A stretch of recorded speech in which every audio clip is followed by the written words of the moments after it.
It was 2 years ago that we first did this. We had a round table talking about getting the parishes together. Let's all share our experience whilst we design and build our action plans. And we were going to meet again 6 months to 8 months later. Only that didn't happen. Something got in the way. And I think it got in the way of our plans as well. Some of the action plans haven't been progressed, some of them have been progressed. So it's really nice to be here today to see what we've done and what we can do to actually move this thing along.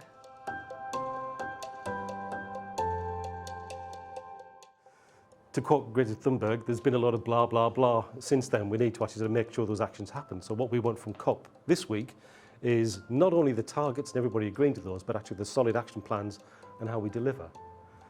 And to be fair to governments, they can set the targets, they need to do that, but it also needs a heart and minds campaign for people in communities at a ground level to actually deliver those things, because if we aren't committed to it, why wouldn't the government be? So we need to be sort of showing that commitment and showing how it can be done. So that's why it's great to be working with communities across Northern Devon.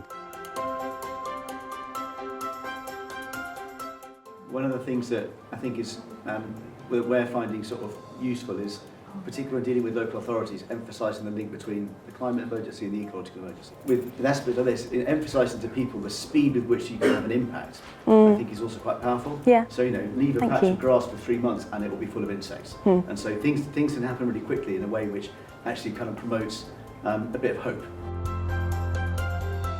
Our breakdown of our 50% saving, we're looking at really looking at setting your carbon footprint, then looking at staff engagement, student engagement, your client engagement to reduce their behavioural change within your organisation. That, on every survey we've ever done, saves between 20 and 28% of the utility of that building, let's say.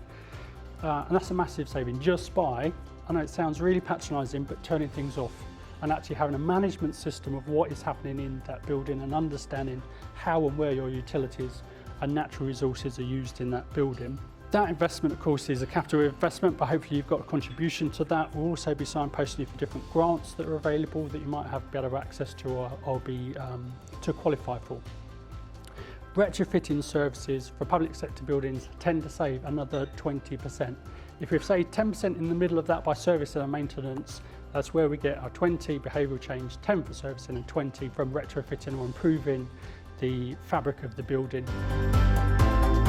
So neighbourhood plans have been, I think, in the planning process since about 2012. They are ostensibly an opportunity for communities to take greater control of the planning system. The parish becomes the kind of unit at which the level at which the plans get developed. So the parish is developed is designated as a neighbourhood for the purposes of this type of planning, and you go through a kind of prescribed process of community consultation, developing an initial draft, which is then subsequently also shared with and consulted on at community level, and then on the basis of what comes out of that consultation and the relevant evidence for your parish or area, the development of policy areas in kind of key themes. The more information people have, that's when they're going to start to listen and take notice.